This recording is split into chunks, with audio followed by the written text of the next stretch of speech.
अस्सलामुअलैकुम फ्रेंड्स, मैं हूं अहमद रज़ा और व्यू हेल्प सेंटर की तरफ से आप सबको वेलकम कहता हूं CS602 के लेक्चर नंबर 10 में।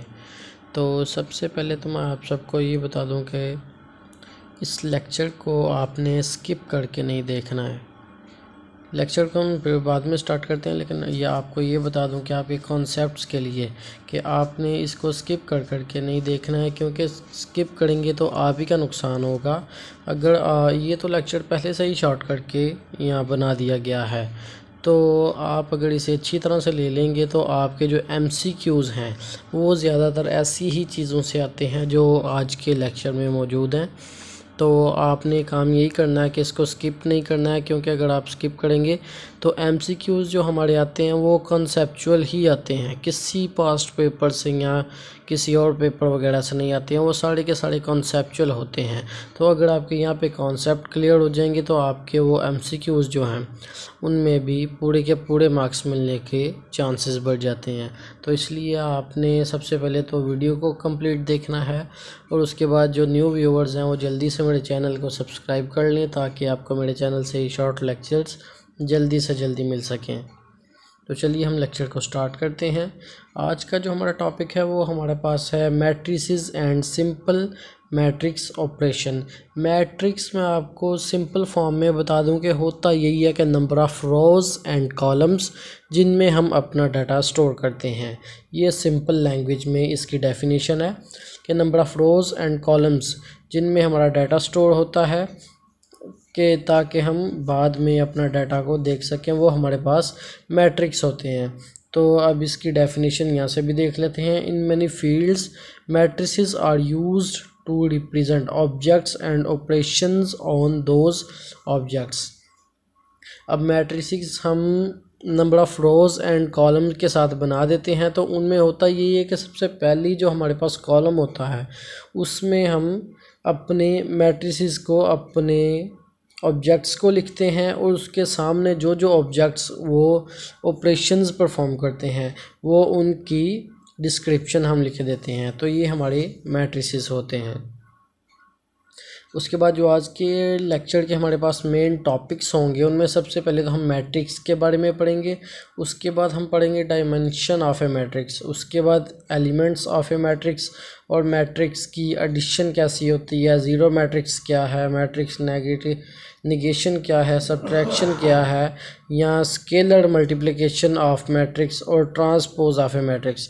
ये चीज़ें आपने पीछे तो पढ़ी होंगी, लेकिन थोड़ा सा इसे आपने फिर भी गौर से समझ लेना है, क्योंकि इनमें से MCQs और शॉर्ट क्वेश्चन जो हैं वो ज़्यादा आते हैं। तो सबसे पहले मैट्रिक्स की डेफिनेशन है। A matrix is a collection of numbers arranged into a fixed number of rows and columns. वही बात जो मैंने आपको स्टार्टिंग में बताई कि नंबर ऑफ़ रोज़ और कॉलम्स होते हैं, इनका मजमूआ होता है, और ये एक ख़ास सीक्वेंस में अरेंज किए गए होते हैं। इन सब की कलेक्शन को हम मैट्रिक्स कहते हैं। उसके बाद आपके हमारे पास ये सामने एक एग्ज़ाम्पल है। इनमें जो लेफ़्ट से राइट जो लाइन जा रही है ये हमारे पास रोज़ होंगी। तो यहाँ पे हमारे पास नंबर ऑफ़ रोज़ हैं 3, और उसके बाद जो टॉप से बॉटम की तरफ, ऊपर से नीचे की तरफ जो हमारे पास लाइनें आ रही हैं ये हमारे पास कॉलम्स होंगे। तो ये जो हमारे पास मैट्रिक्स है इससे हम कह सकते हैं कि हमारे पास 3 रोज़ और 3 कॉलम्स हैं, तो हम 3x3 मैट्रिक्स इसे कह सकते हैं। उसके बाद हमारे पास है एलिमेंट, कि एक एलिमेंट क्या होता है। Each number that makes up a matrix is called an element of a matrix. हमारे पास हर वो डाटा जिससे मिलके हमारा मैट्रिक्स कंप्लीट हो रहा है, हर वो डाटा एलिमेंट या कोई नंबर जो भी चीज़ है वो हमारे डाटे को रोज़ और कॉलम में ऐसी शेप में लेके आ रहा है कि वो मैट्रिक्स बन जाए, तो वो जो नंबर होगा वो हमारे पास एक एलिमेंट होगा। The elements in a matrix have specific location. ये इन सब की एक स्पेसिफिक लोकेशन होती है हर एक मैट्रिक्स में, वो आगे चल के आपको एग्जांपल से समझ आ जाएगी। उसके बाद है मैट्रिक्स डायमेंशंस। डायमेंशंस बेसिकली ये लेंथ और विड्थ को ही कहते हैं, the number of rows and columns of a matrix are called its dimensions. के हमने ओवरऑल बताना यही होता है कि हमारे पास कितनी लेंथ और विड्थ है, यानी कि यहाँ पे कितने नंबर ऑफ रोज हैं और कितने नंबर ऑफ कॉलम्स हैं, तो ये एक मैट्रिक्स की डायमेंशन कहलाती है। Here is a matrix with 3 rows and 2 columns। ये नीचे हमारे पास जो एग्जांपल दी गई है, तो मैंने अभी आपको बताया कि लेफ़्ट टू राइट जो भी ऑब्जेक्ट हमने लिखे हैं वो हमारी रोज़ होंगी। तो ये हमारे पास नंबर ऑफ़ रोज़ होगी 3 और ऊपर से नीचे लेके हमारे पास सिर्फ 2 कॉलम है। तो यहाँ पे जो हमारे पास मैट्रिक्स बनेगा, इसका जो ऑर्डर बनेगा या इसकी डायमेंशन बनेगी, वो ये देखेंगे सबसे पहले हमने लिखनी होती हैं रोज़ मल्टीप्लाई कॉलम्स लिखेंगे, तो ये हमारे पास इसकी जो डायमेंशन बनेगी वो 3 × 2 होगी। उसके बाद आएगा square matrix. In a square matrix the number of rows equal to the number of columns. हमारे पास एक ऐसा मैट्रिक्स जिसमें रोज़ और कॉलम्स की तादाद जो है वो एक जितनी हो, तो वो जो हमारे पास मैट्रिक होगा वो स्क्वायर मैट्रिक्स कहलाएगा। In computer graphics square matrices are use for transformation. ये ट्रांसफॉर्मेशन के लिए भी यूज़ होते हैं और ख़ास इनमें जो बात है वो यही है कि इनमें नंबर ऑफ़ रोज़ और कॉलम्स जो होते हैं वो इक्वल होते हैं, और इसमें समझने वाली कोई ऐसी कोई ज़रूरी बात नहीं है। उसके बाद है मैट्रिक्स एडिशन, कि मैट्रिक्स में हम एडिशन कैसे करते हैं। हर चीज़ का अपना अपना एक रूल होता है ना, तो इसलिए मैट्रिक्स की एडिशन के लिए भी जो रूल है वो आपने अच्छी तरह समझ लेना है। Order, if A is an m multiply n matrices and b is also n m multiply n matrices, then their sum is an m multiply n matrix formed by adding corresponding elements of A and B. ये हमारे पास नीचे example दी गई है। ये वाला जो matrix है ये हमारे पास ए है और ये मैट्रिक्स हमारे पास बी है। अब हमने करना क्या है कि इनको अगर प्लस करना है तो नंबर ऑफ़ रोज़ में सबसे पहले देखेंगे जो पहली रो में और पहले कॉलम में जो पहला ऑब्जेक्ट है दोनों मैट्रिसेस का, उनको प्लस करेंगे और हम आंसर वाले मैट्रिक्स में सबसे पहली लाइन के पहले नंबर पे पहली लोकेशन पे उसका आंसर लिखेंगे। उसके बाद हमने करना क्या है कि हम यहाँ से भी सेकंड वैल्यू लेंगे और यहाँ से भी सेकंड वैल्यू लेंगे, तो इन दोनों को जब प्लस करेंगे तो इसी लोकेशन पे जाके हमने आंसर वाले टाइम में भी अपने मैट्रिक्स को लिख देना है। तो इसी तरह से हमारा जो ओवरऑल डाटा है वो कंप्लीट हो जाएगा।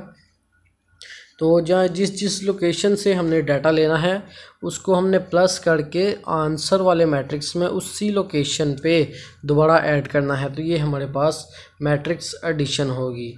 उसके बाद ये हमारे पास ज़ीरो मैट्रिक्स है, इसको समझने की कोई ज़रूरत नहीं है। इसमें सिंपल सी चीज़ यही है कि एक ऐसा मैट्रिक्स जिसमें सारे के सारे एलिमेंट्स जो हैं वो हमारे पास ज़ीरो हों, चाहे वो 1/1 का हो, 2/2 का हो या 3/3 का मैट्रिक्स हो, अगर तो सारी की सारी जो वैल्यूज़ हैं वो हमारे पास ज़ीरो के इक्वल हैं तो हमारा जो मैट्रिक्स है वो ज़ीरो मैट्रिक्स या नल मैट्रिक्स कहलाएगा। उसके बाद है नेगेटिव ऑफ ए मैट्रिक्स, के एक मैट्रिक्स को नेगेटिव कैसे करना है। The negative of a matrix is formed by negating each element of a matrix -1 multiply A. हमारे पास जो भी मैट्रिक्स होगा हम ओवरऑल होल मैट्रिक्स को -1 के साथ अगर मल्टीप्लाई कर देंगे तो वो जो माइनस होगा वो हर एक एलिमेंट के साथ आ जाएगा, तो हमारा जो ओवरऑल आंसर आएगा वो एक माइनस की सूरत में आएगा कि हमारे मैट्रिक्स में जितनी भी वैल्यूज़ हैं उनमें हर एक एलिमेंट के साथ माइनस होगा, तो ये हमारा नेगेटिव मैट्रिक्स होगा। उसके बाद है मैट्रिक्स सब्ट्रैक्शन। पीछे हमने एडिशन पढ़ी है मैट्रिक्स की, तो अब हमारे पास सब्ट्रैक्शन भी है। तो यहाँ पे उसूल इसका भी वही है कि हमने सबसे पहली लाइन में पहले एलिमेंट को पकड़ना है और यहाँ से भी पहले एलिमेंट को पकड़ना है। तो अब 5 - 1 करेंगे तो हमारे पास 4 आंसर आएगा, तो ये हमारे पास यहाँ पे 4 आंसर आ गया। इसी तरह हमने बाद में सेकंड वाली वैल्यू को यहाँ से भी पकड़ना है, यहाँ से भी पकड़ेंगे और इनका जो आंसर है वो यहाँ पे लिख देंगे। ये हमारे पास एक टास्क है जो मैं आपको दे रहा हूँ कि ये 2 वैल्यूज़ हैं जो आपने ख़ुद से फाइंड करनी है और इनका जो आंसर है वो आपने मुझे कमेंट में लाजमी देना है कि इनको आपने खुद सब्ट्रैक्ट करके इनका जो आंसर होगा वो मुझे कमेंट में आप लाजमी आंसर देंगे। उसके बाद है multiplication of a matrix by scalar. To multiply a matrix को पहले तो हमने एडिशन की, फिर सब्ट्रैक्शन की, अब हम मल्टीप्लाई करेंगे। तो multiply each element of a matrix by scalar, here is an example of this.